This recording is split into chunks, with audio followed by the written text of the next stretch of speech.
The first time I saw the concept of the Sulin, I immediately went over to Ben Curtis and asked him if I could make it. By yourself? By myself.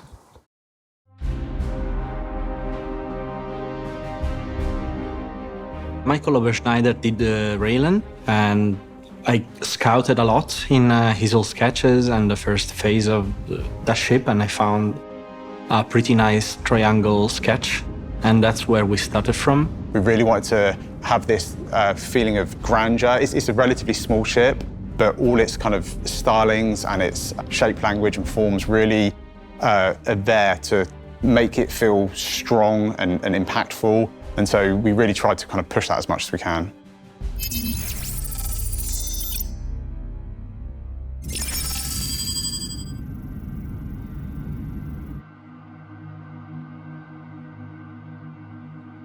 The Gatac Sulin is Gatac's introduction to the civilian space market with a essentially starter ship from an alien race. It's kind of really defining what that manufacturer is for us. It has everything any player needs to take their first steps in the universe. It can carry cargo.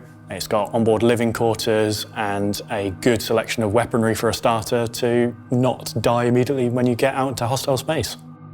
When the player first sees the Sulin, we really wanted it to feel kind of just super imposing. It's got this amazing stance where it's kind of towering above you. The Sulin is almost this monolithic structure that will appear in your hangar, unlike anything you'll have seen before. It's very dominating, almost Sith-like, dare I say it.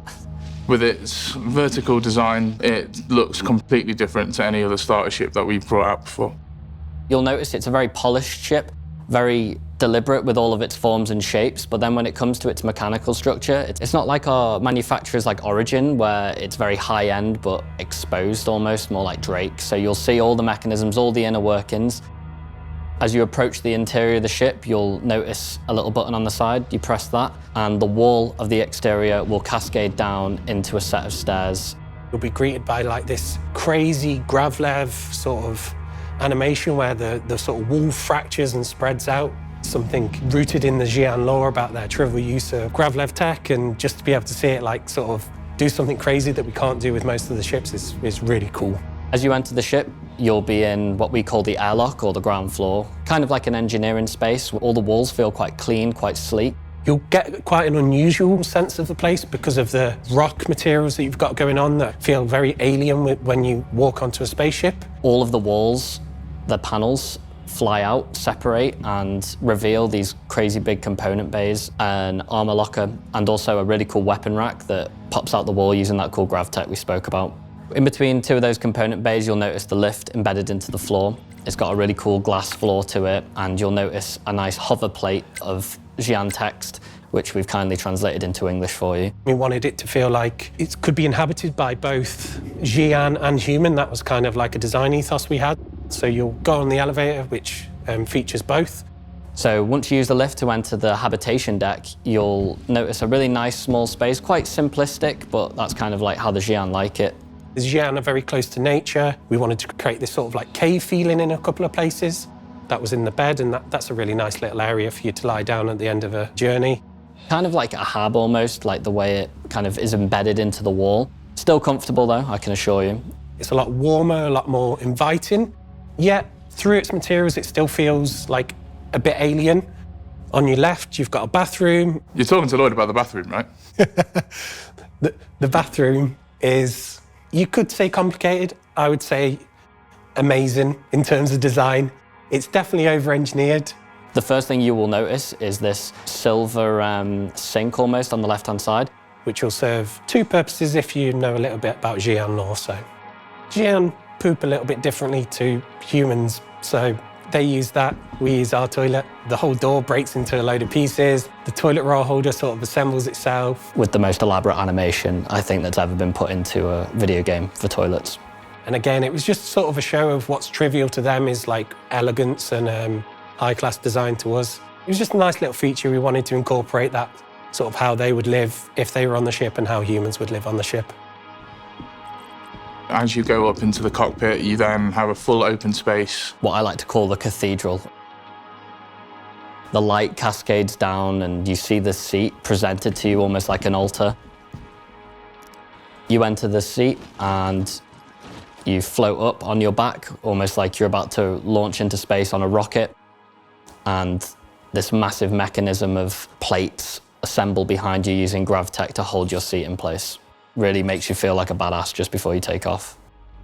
One of the best experiences in the ship is when you sit in that pilot seat and it kind of transforms and the ship moves around you to kind of put you up into a position within the canopy. With most of our ships, you sit horizontal to the gravity plane, whereas with this, you're sat on your back, kind of facing straight up to the stars. The world is a completely different angle, and it gives a completely different feel to the ship. For the art team, the vertical takeoff was great. It was one of the things that we were super keen on getting in from the very start. It may have caused a few headaches for some of the other departments that we work with. There was quite a few people that kind of doubted whether or not it was going to function. But visually, it gives such a nice kind of silhouette to the ship. I like the fact that we were applying very traditional technology in space exploration to something so advanced. Flying it is one of those things, the first time you take off in it, your brain has to do a bit of recalibration compared to every other ship in the game. If you look at the stars, you will see them going from up to down and not from left to right. Fundamentally, you still fly in the direction you're pointing. It's just that you land and take off essentially 90 degrees to what you are adjusted to.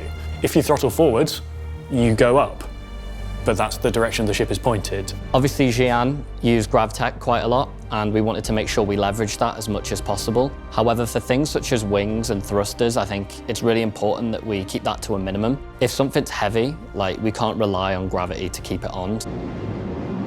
It has probably the most amount of maneuvering thrusters, I think, of a ship of this size, 24. That is simply to make it one of the most agile starter ships in the game and to cover the required maneuvering angles on a ship when it transforms. So once you've taken off and you retract the landing gear, the ship transforms slightly into a more expanded state. The three main thrusters change angle, the wings change angle, and then this requires the maneuvering thrusters to sort of compensate for that. So the amount of thrusters the ship has allows it to be pretty agile regardless of state, regardless of atmosphere or space.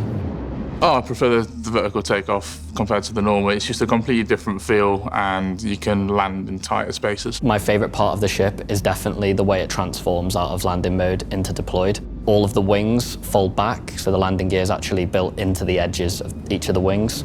At night, it's even cooler. All of the headlights move around because they're all animated on part of the wing, and so does the light pop out of the end of the landing gear, which lights up those big pieces. Landing it requires a little bit of adjustment compared to traditional flight in Star Citizen. You deploy your landing gear as you would, the ship transforms, the landing gear comes down. But instead of landing on your belly, you essentially land on your behind. It kind of gives the nod back to some of our classic kind of modern day space shuttles, but it kind of gives a real unique experience on takeoff and landing. It takes a little bit of getting used to, but the payoff is just the way the ship flies and the silhouette of it and just the unique feeling, making it feel really alien compared to our other ships.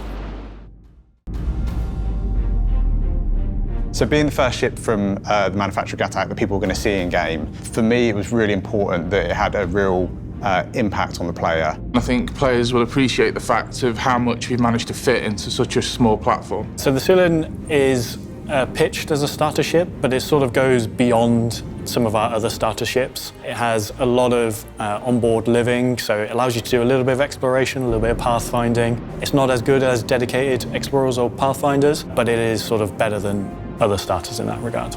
The big unique factor of the Squadron is simply the visual style, being an alien ship. I think we've not had very many opportunities to really show off what we can do with our alien races yet, and so this for us was a real opportunity to really distinguish that ship from our more human manufacturers. The overall feel of the ship is far, far different to any other that came before it. We tried to build a bit of mystery on how this thing works. It was quite exciting to try something different from the usual way we did spaceships. The concept is completely striking, unlike anything I'd seen. Obviously, being a fan of vehicles full stop, regardless of whether they're a spaceship, ground vehicle, real or fictional, seeing this was unlike anything I'd ever experienced before, and I was desperate to be part of the construction of it.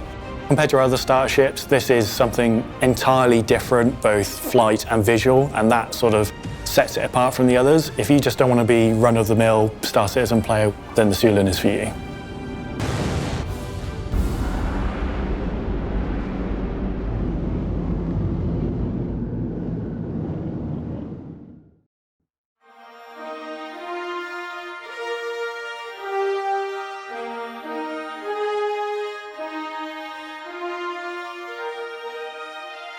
The Crusader Spirit C1 is the cargo variant of the Crusader Spirit series. It swaps out the bomb bay, the central section of the ship, for a large cargo hold. It fits some of our ground vehicles in it, and it's really very much a purpose-built kind of cargo hauler.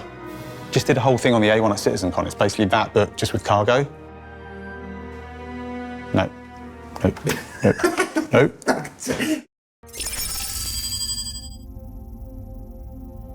The Spirit C1 is the cargo hauler of the Spirit family. This is Crusader Industries' Cutlass competitor. Its closest competitors are the Cutlass Black and the Freelancer. They're all roughly about the same size, the same cargo capacity. Compared to our other cargo ships in the game, this sits in sort of the lower half of straight cargo capacity. Certainly compared to some of the other Crusader ships like the Starlifters that carry a huge amount of cargo, this is on the lower end. You can put 32 SU cargo crates in there, or you can put vehicles in there. It's not a dedicated vehicle hauler, but there are a lot of vehicles Cyclone-sized and below that will fit inside it.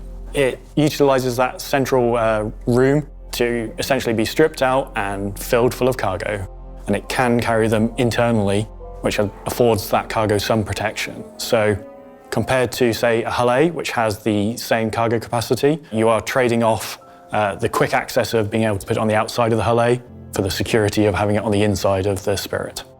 For the styling of the Spirit, we try to keep that Crusader DNA in there, so it's all very like sleek, continuous paneling with like little pockets of like high-tech greeble in there. It's a lot like the Starlifter in visual style. I would try to take all the good elements and fun elements of that, compact it down into a not a small area, but a smaller area. So I stripped down the bomber variant of the Spirit, stretched out the floor detailing from the rear, especially the tracks, to make it suitable for vehicles to get in there. Made some big areas on the side so you can fit the really huge SCU containers on there. The walls, they've got a very specific shape, and that is so that those big containers can fit in there without hitting the edges. We're trying to keep that Crusader style in there as well.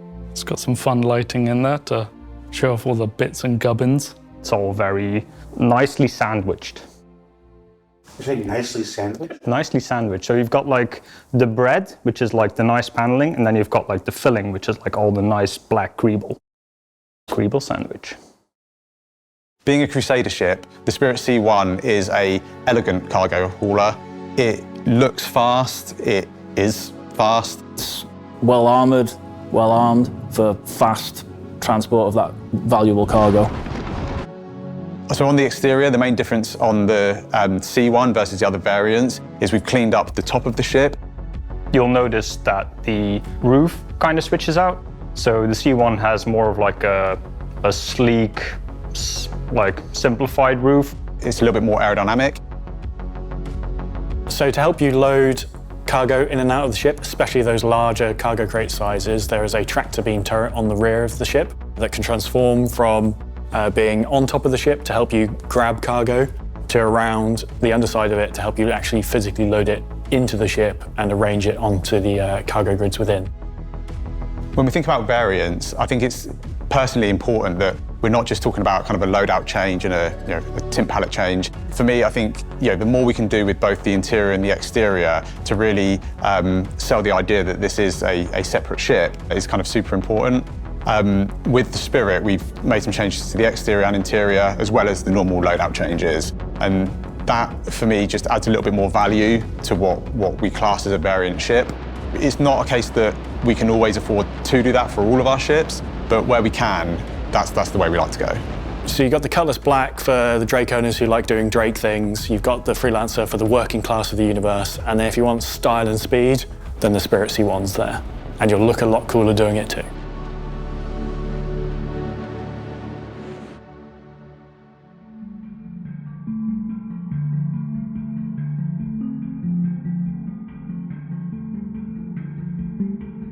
So one of the big questions we always get is, what changed from the concept and to the production model? And I think really with the Storm, Alberto just kind of nailed the concept from day one. I'm not going to say that in public. The concept is so good. Because my concept was so good. Why? It's so cringe.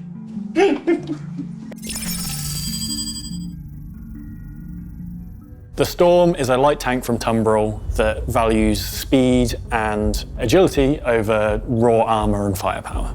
Tumbril Storm is a light scout tank, a single-seater. It's the Nova's smaller sibling. It's fast, it's light, it's still heavily gunned. It's very agile, good for recon. You can cut through canyons like a motorcycle, or you can go off jumps, and there's plenty of clearance for the player to be able to really let it rip and enjoy the terrain. Visually with the Storm, we really tried to kind of push the futuristic feel of Tumbril as a manufacturer. I think the overall design feels very much like the Batmobile from the Christopher Nolan universe, and I love that look about it. I think with the Nova, we played it fairly safe with the kind of the art style and the overall forms, whereas with the Storm, we really wanted to do something a little bit new, show that Tumbril could not only deliver kind of advanced weaponry, but visually they could kind of advance what they're known for. The big kind of selling point of the Tumbril visually, for me, has got to be the tracks and the track covers and those whole pods. They really kind of help to add a feeling of dynamic movement into the vehicle. So compared to the Nova, the Storm has quite an interesting enter-exit mechanic. So the whole front of the tank opens up in some sort of mouth-like contraption. The whole front of the tank opens up and the seat kind of comes down and it kind of swallows you in. The player sits on the seat that is presented to them and then is cocooned back within the ship. When you kind of get sucked into this seat and the doors all close around you, it's just quite a unique experience. It's kind of like you're wearing it. You could say it's kind of like you're wearing it. Yeah. It's kind of got that feeling of a mech, but just the head. If you want to wear a tank, the Storm's for you.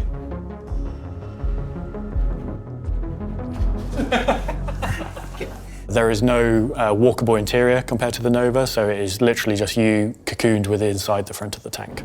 And I think that really helps to make the vehicle feel super safe and secure when you're inside it. It gives you a lot of confidence that you're sat in something that's super strong and robust. The driver controls the gun and everything aboard the vehicle, whereas the Nova can operate with one crew, but it is best operated with 2 or 3 to share the load between all the additional weapons.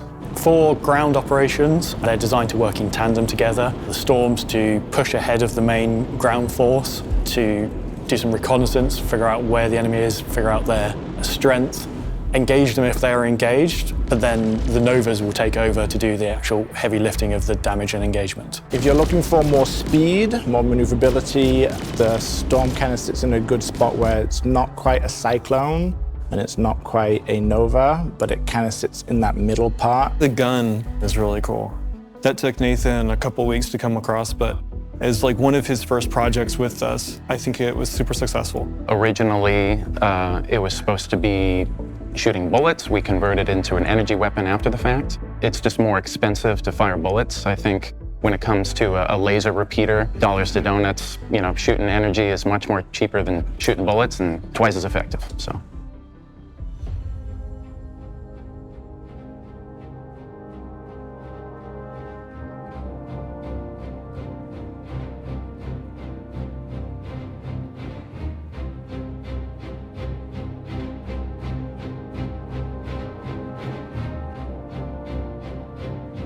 The Storm AA trades out the bespoke top-mounted turret for a fixed missile array.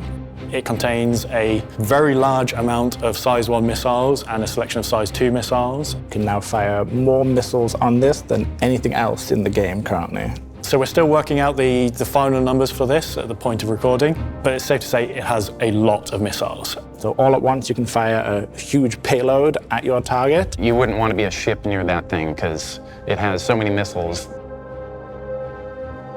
We try and envisage all the ways players are going to use these vehicles. We're always surprised by what ends up in reality. So I think players are going to have lots of fun with this at sort of ground location like Ghost Hollow. It is a light tank. It is pretty quick for a ground vehicle, but it still feels really strong. Whilst the Storm is essentially as wide as the Nova, limiting it to being able to be carried in some ships, it is much, much less tall than the Nova. So a lot of ships, such as the Carrack, couldn't fit a Nova, can fit a Storm. I expect to see Storms popping up a lot more all over the place.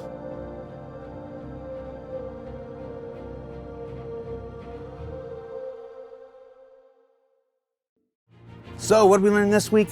Well, we learned that the Tumble Storm, or as I like to think of it, the tank that you wear, is arriving at IAE this year and bringing with it an all-new anti-air variant. That the Spirit C1 joins the fray, hoping to give all those Cutlass and Freelancer mains out there a pretty stylish glow-up. And that tomorrow, Xi'an manufacturer Gatac tells the entire universe to hold its carrion and rotted leaves as it introduces a brand new starter to the mix. I could really use a nice 3D printed full color mock-up here. Wouldn't it look good? You know? If anyone's asking. For Inside Star Citizen, I'm Jared Huckabee. Thanks for letting us share the process of game development with you. And we'll see you all here for IAE Part 2 next week.